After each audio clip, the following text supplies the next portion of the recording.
तर नमस्कार सगळ्यांना। चला आज माझा छोटासा मिनी ब्लॉग आहे। तर सकाळ सकाळी तनिष एकने तारक मेहता लावून बसलेला होता। का तर एकने आज मी नाश्त्यामध्ये उत्तप्पा बनवलेला होता, पण त्याला उत्तप्पा आवडत नाही म्हणून एकने तो बघितल्यावर नाराज झालेला होता। पण म्हणलं जबरदस्तीने का होईना पण त्याला एकतरी उत्तप्पा चारायचंच।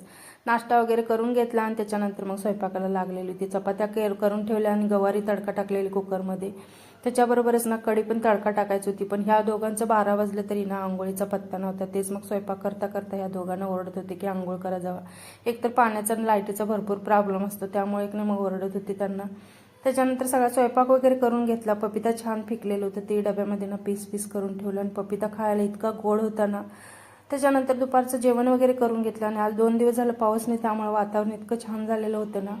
संध्याकाळच्या वेळेला ना गुरुवार होता, त्यामुळे एक इथं रव्याचे लाडू बनवायचे होते। तर पाक होण्यासाठी ना 2 वाटी साखर आणि 2 वाटी मी पाणी घातलं, मिक्स करून ना साईडच्या गॅसवरती एकने पाक तयार करायला ठेवला आणि त्याच्यानंतर रवा भाजायला घेतलेला होता। तर रवा अगोदर 1 मिनिट मी तसंच भाजून घेतला।